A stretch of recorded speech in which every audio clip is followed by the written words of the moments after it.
क्यों जब इंडिया में गुलाब जामुन आया तो कई लोगों की जान चली गई। और कैसे इडली को साउथ इंडिया में नहीं बल्कि पहली बार इस छोटे से आइलैंड में बनाया गया था। और क्या पानी पूरी सच में एक फॉरेन डिश है। सच्चाई जान के आप शॉक हो जाओगे। तो बने रहना वीडियो के एंड तक। नंबर 8 पाव भाजी। ये जो पाव भाजी हम खाते हैं ये एक्चुअली में पोर्चुगीज डिश है। भाजी शब्द इंडियन है लेकिन पाव भाजी में जो पाव शब्द है वो पोर्चुगीज का है। वहाँ इसे पाव कहा जाता है और वहाँ के लोग पाव को भाजी के साथ खाया करते थे। वहाँ पर लड़ाई के दौरान इसका काफी ज्यादा इस्तेमाल किया जाता था क्योंकि जो बची हुई सब्जियां होती थी उन सबको क्रश करके इनमें मिर्च मसाला डालकर ये इसे पाव के साथ खाते थे। पर जब ये भारत में आए तो भारत के लोगों ने इसमें अपना अलग ही तड़का डाल दिया। इसमें कांदा लहसुन जैसी कई सारी स्पाइसेस और चीजें डाली और फिर इनकी बोरिंग सी पाव भाजी को टेस्टी पाव भाजी बना दिया। नंबर 7 गुलाब जामुन। जब ये इंडिया में आया तो कई लोगों को अपने जान से हाथ धोना पड़ा। इसके इंडिया में आने की स्टोरी काफी सैड है। इसे सबसे पहली बार मुगल्स लाए थे जो कि इंडिया के लिए काफी वायलेंट थे। उस वक्त गुलाब जामुन को लुकमात अल कदी कहा जाता था जो कि एक पर्शियन डिश है। और इसके लिए भी दो मशहूर स्टोरी है। एक तो ये कि इसे मुगल्स अपने साथ पर्शिया से यहाँ पर लाए थे और यहाँ के लोगों को भी ये बहुत पसंद आया था। और वही कई लोग ये भी कहते हैं कि जो पर्शिया के शेफ थे उन्होंने मुगल बादशाह को खुश करने के लिए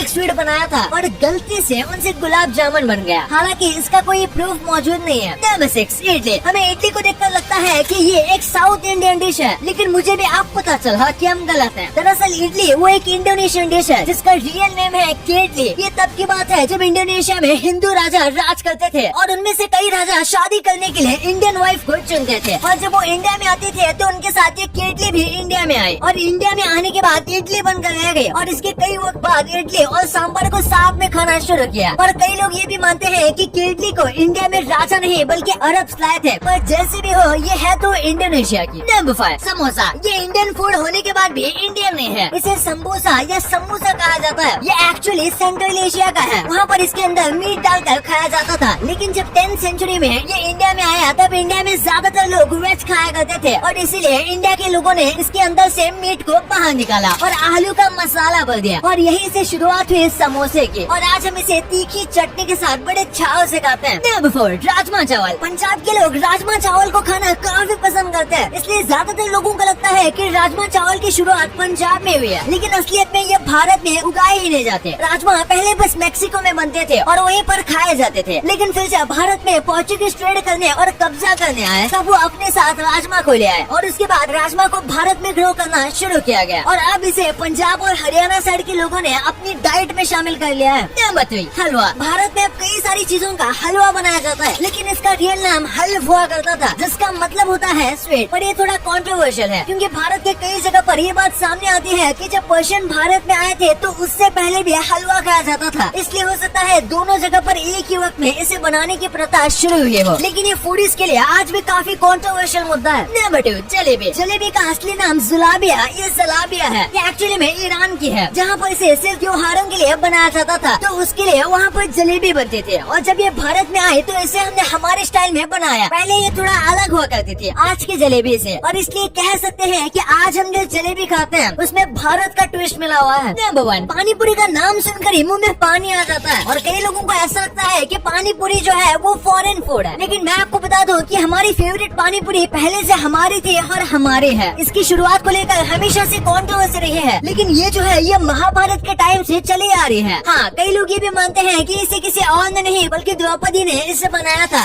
एक स्टोरी के हिसाब से द्रौपदी की स्किल्स को टेस्ट किया गया था और उस टेस्ट को पार करने के लिए उन्होंने पानी पूरी बनाई थी और ये माता कुंती को इतनी ज्यादा पसंद आई कि उन्होंने इस डिश को इमॉर्टल होने का वरदान दिया। और देखा जाए तो ये आज तक सबके फेवरेट है। अगर आपको वीडियो पसंद आए तो इस वीडियो को लाइक कर देना और ऐसे ही इंटरेस्टिंग वीडियोस आगे भी देखने के लिए हमारे चैनल को सब्सक्राइब करना और इस वीडियो को अपने दोस्तों के साथ शेयर भी करना। And thanks for watching.